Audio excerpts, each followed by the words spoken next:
Ethics of Impeachment.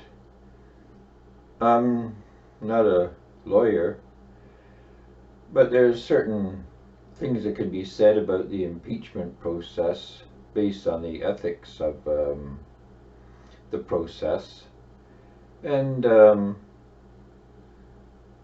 first thing that we notice is that the alleged offense of Trump is being exaggerated primarily because the actual offense doesn't exist. And this has been indicated numerous times. All it takes, or all it would take, is for somebody to have a transcript or a recording, or preferably 2 or 3 people if it's going to be a verbal disposition, to state that Trump said, don't give Ukrainian any money until they find or invent some dirt, as CNN was calling it, on Joe Biden. The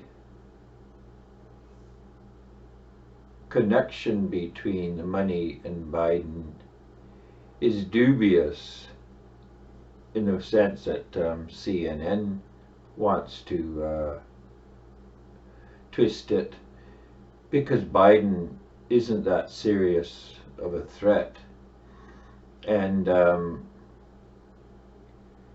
it wouldn't really be a conclusive matter so far as the election goes to get dirt on Biden. But the problem for the Democrats is that we're talking about a country that was steeped in corruption. And not only that, but Biden himself did a quid pro quo with $1 billion or so and taped it and bragged about it.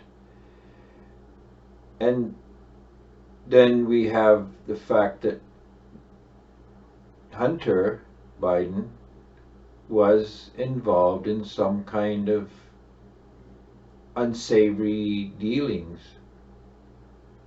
Quite possibly not illegal, because a company can hire who it wants and pay who it wants. Same thing with China, can give contracts to who they want.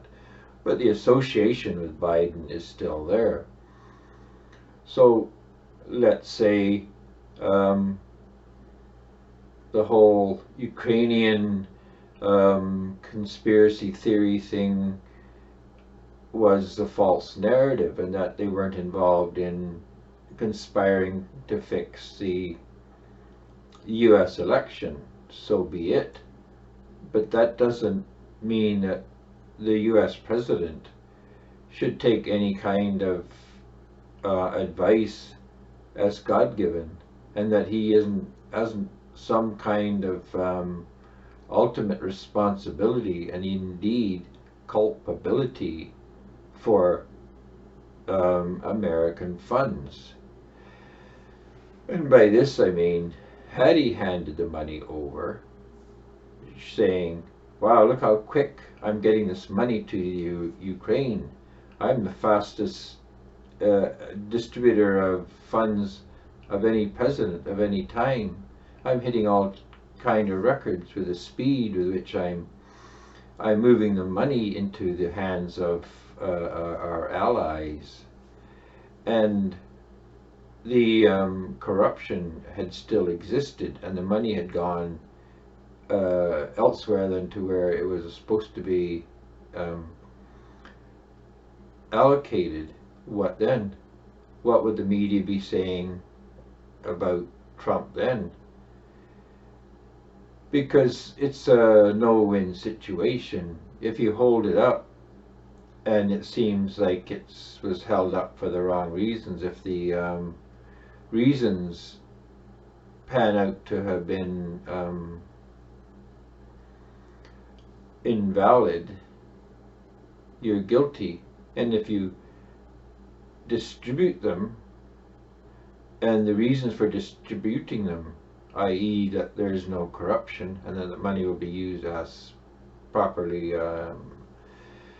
determined it should be used, then you're in the wrong again.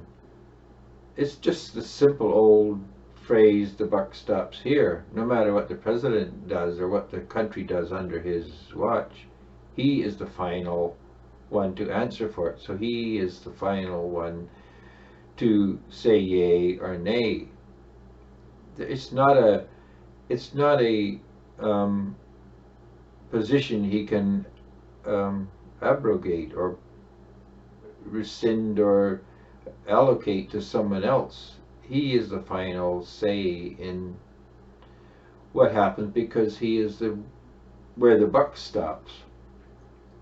And the fact that he could hold it up and that he is the president means that he does have some kind of moral or administrative authority to do what he did.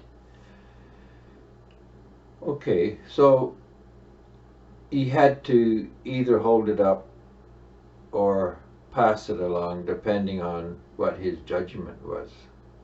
This has to be accepted. And if we don't like what he did, that's neither here nor there. So then let's look at the issue of the quid pro quo as such, that he's asking for something, say, that is unmerited. But we can't say that, because there is and was corruption, or at least was corruption in Ukraine, and a lot of it. And to say that what he has done has compromised American security is only true if we assume that there is no corruption now. The corruption has been handled, and the money would have gone to the persons or institutions or uses that it was designed to go to. Now, if Trump had gone to Trudeau in Canada and asked Trudeau to find dirt on the Bidens, or the US, Mexican, Canadian trade deal wouldn't be completed, that would be a quid pro quo, because there would be no reason for Trudeau to investigate Biden. There's no connection, and there's no unethical relevance to Biden within the context of Canada. So this would have been an actual provable case of corruption on the part of Trump. And more to the point, it is because there is no corruption in Canada to speak of, and Biden has no connectivity to Canada, and Hunter Biden is not being paid by any Canadian firm some exorbitant rate of pay for virtually, as far as anyone can tell, nothing. To tie up any kind of aid or government action or activity to the digging up dirt on a political rival, it would be a stark and clear case of corruption. But you can't, and it would be a quite possible case of damaging American security and interests, because Canada is a good ally and we're actually important on the world stage, where, with all due respect to the Ukraine, whether they're an ally to the States or not, isn't a huge issue for the United States economy or militarily. So the statement that what Trump did could have somehow damaged U.S. security is a little bit hyperbolic, if you get my meaning. So the whole impeachment thing is based on a total fabrication so far as real issues go. That whether he held up the aid rightly or wrongly, or whether he pushed for an inquiry into the corruption, or it was just a suggestion, offhanded suggestion, and Biden's political enemies decided to make it a bit more focused on Biden, is really beside the point. The point is, you can't impeach the president over an issue that had no real impact on the world stage or on the state of the U.S. economy or its political position vis-a-vis the rest of the world.